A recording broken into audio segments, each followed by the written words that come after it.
लोकसभा में जो है महासचिव है, इसकी नियुक्ति की जाती है, समझे ना। क्या है कि लोकसभा में जो महासचिव होते हैं इसकी नियुक्ति की जाती है अथवा नहीं, तो नियुक्ति की जाती है किसके द्वारा?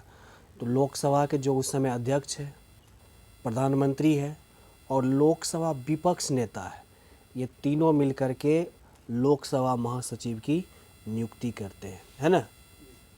अगला फैक्ट देखो, लॉर्ड मेयो इसकी हत्या कर दी जाती है कब? 1872 में, 8 फरवरी 1800। कहाँ पर? तो पोर्ट ब्लेयर में। कहाँ पर हत्या की जाती है और किसके द्वारा? तो अफगान था एक अफगान, शेर अली द्वारा। किसके द्वारा? शेर अली द्वारा इसकी हत्या कर दी जाती है लॉर्ड मेयो की। कब? 1872 ईस्वी में। उसके बाद देखो तुम लोग पढ़ा होगा GADP, ग्रॉस डोमेस्टिक प्रोडक्ट, है ना, सकल घरेलू उत्पाद। और एक होता है GNP। क्या होता है? GNP। तो GDP और GNP में क्या है? तो अगर GDP में विदेशों द्वारा प्राप्त शुद्ध विदेशी आय को जोड़ देंगे, यानी GDP क्या, अपने किसी निश्चित समय में, सामान्यतः एक साल में, अपने देश के अंदर जो भी उत्पादन होता है, जो भी सेवा शुरू हुआ, उसका जो वैश्विक मूल्य होगा वही उसका GDP होता है ना, उस देश के लिए GDP होता है। और जब विदेशों से भी शुद्ध विदेशी आय को जोड़ देंगे तो वह GDP ही क्या कहलाएगा? GNP कहलाएगा। क्या कहलाएगा? ग्रॉस नेट प्रोडक्ट कहलाता है ना। तो इस चीज़ को आप लोग ध्यान में रखिएगा। और इसी से रिलेटेड है कि अगर विदेश से प्राप्त आय की गणना किस प्रकार किया जाएगा, विदेश से कैसे मानेंगे विदेश से इतना इनकम हुआ? इसके लिए सिंपल है कि देशवासी, यानी हम लोग जो है दूसरे देश में जाकर कमाएंगे, डॉलर कमाएंगे, और कोई विदेशी भी तो अपने देश में होगा, वो भी तो कमाएगा ना। तो देशवासी द्वारा विदेश से प्राप्त आय, कहाँ से प्राप्त आय? विदेश से प्राप्त आय, और जो विदेशियों द्वारा देश में जो अर्जित किया गया, यहाँ जो कमाया गया, इस दोनों को अगर घटा देंगे, माइनस कर देंगे, समझे, तो यही क्या कहलाएगा? विदेशों से प्राप्त आय कहलाएगा। क्या कहलाएगा? यानी विदेशों से प्राप्त आय की गणना इस प्रकार की जाती है, घटा दिया जाता है। यानी हम लोग जो बाहर कमाए वो, और जो विदेशी यहाँ कमाया ये, इस दोनों को अंतर को घटा करके क्या चीज़ प्राप्त किया जाता है? विदेशों से प्राप्त आय की गणना की जाती है। समझ गए? अगला है नाबार्ड। नाबार्ड का कई बार फुल फॉर्म पूछ देता है, या पूछ देगा इसमें ए का मतलब क्या है, एन का तात्पर्य क्या है। नाबार्ड का फुल फॉर्म क्या होता है? National agriculture bank and rural development, है ना। राष्ट्रीय कृषि तथा ग्रामीण विकास बैंक। कई बार एग्जाम में पूछा गया कि इसकी स्थापना कब की गई, तो 12 जुलाई 1982 को किया गया। नाबार्ड की स्थापना कब की गई? हाँ। भारतीय प्रायद्वीप किसे कहते हैं? वैसा भूभाग जो तीनों ओर पानी से घिरा हो, तीनों ओर, तो उसे ही प्रायद्वीप कहते हैं। तो भारतीय प्रायद्वीप ब्लॉक के उत्तरी भाग को क्या कहा गया है? केंद्रीय उच्च भूमि। क्या कहा गया है? केंद्रीय उच्च भूमि, या इंग्लिश में इसको बोले सेंट्रल हाईलैंड्स कहा गया है। क्या कहा गया है? सेंट्रल हाईलैंड्स कहा गया है। ये किन चीज़ों से मिलकर बनी होती है? तो ठोस आग्नेय और कायांतरित चट्टानों से पूछा जाएगा।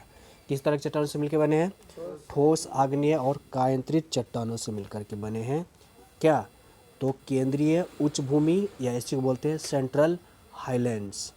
उसके बाद हम लोग को पढ़े HCl के बारे में, हाइड्रोक्लोरिक अम्ल। HCl मतलब हाइड्रोक्लोरिक अम्ल, इसको अमाशय अम्ल भी कहा जाता है, पेट का अम्ल भी कहा जाता है। तो ये बताया गया है कि किस कोशिका से निकलते हैं अमाशय में, किस कोशिका से?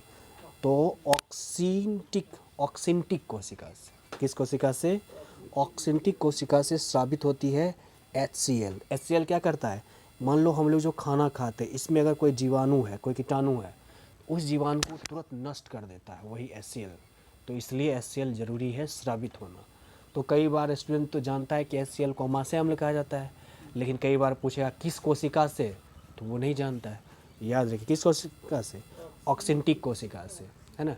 जैसे आप लोग पढ़े होंगे कि अग्नाशय के बीटा कोशिका से स्राव होती है। क्या चीज़ स्रावित होती है? जिस इंसुलिन हार्मोन, जिसकी कमी से क्या रोग होता है? डायबिटीज़ रोग होता है ना, मधुमेह जिसको बोलते हैं, चीनिया रोग बोलते हैं। तो इसको आप लोग ध्यान रखिएगा। ऑक्सिंटिक कोशिका से HCl और बीटा कोशिका, अग्नाशय के बीटा कोशिका से इंसुलिन का स्रवण होता है, ठीक है ना। Cripps mission very very important है। कब आया था भारत में? 1942 में। तो एग्ज़ाम में पूछा है क्रिप्स मिशन का क्या उद्देश्य था। तो इसका उद्देश्य था भारत को ब्रिटेन के पक्ष में, भारत को जो यानी द्वितीय विश्व युद्ध जिस समय चल रहा था ना 1900, उस समय आरंभ हो रहा था। तो उस समय जो है 1939 से लेकर कब तक चला था? 45 तक। तो उसके दौरान क्रिप्स मिशन आया था, इंग्लैंड से आया था इंडिया में, और इसको कहना था कि भारतीय सेना जो है, भारतीय लोग जो है वो ब्रिटेन के साथ आ जाए, और अगर अच्छा रिजल्ट आया द्वितीय विश्व युद्ध ब्रिटेन के लिए तो भारत को क्या किया जाएगा, इस युद्ध के बाद भारत को डोमिनियन स्टेट दे दिया जाएगा, यानी स्वायत्त प्राप्त दे दिया जाएगा कि आपका स्वतंत्रता दे दी जाएगी। लेकिन ऐसा अंग्रेज किया नहीं। तो इसीलिए गांधी जी ने इसको क्या कहा था? उत्तरांकित तिथि चेक। क्या बोला था? उत्तरांकित तिथि चेक बोला था। किसको? क्रिप्स मिशन को। किसको बोला था? और गांधी जी बहुत उत्साहित भी हुए। गांधी जी ने खुलकर समर्थन किया था इस प्रस्ताव को कि सही है, चलो हम लोग जो है अंग्रेज को साथ देते हैं, और अंग्रेज जो है स्वतः अपने मन से बगैर मार काट किए हुए यहाँ से छोड़ करके चला जाएगा। देश समर्थन किया था। लेकिन ऐसा हुआ क्या? ऐसा नहीं हो पाया।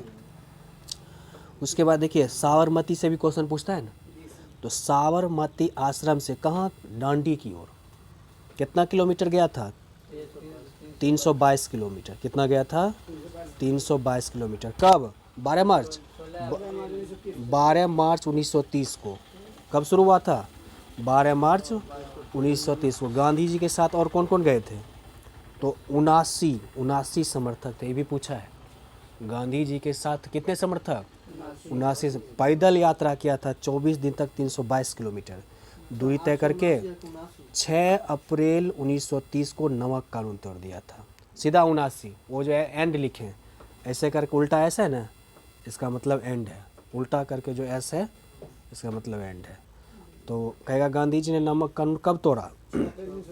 6 अप्रैल 1900। दांडी यात्रा की शुरुआत कब की? 12 मार्च 1900। कहाँ से? साबरमती से।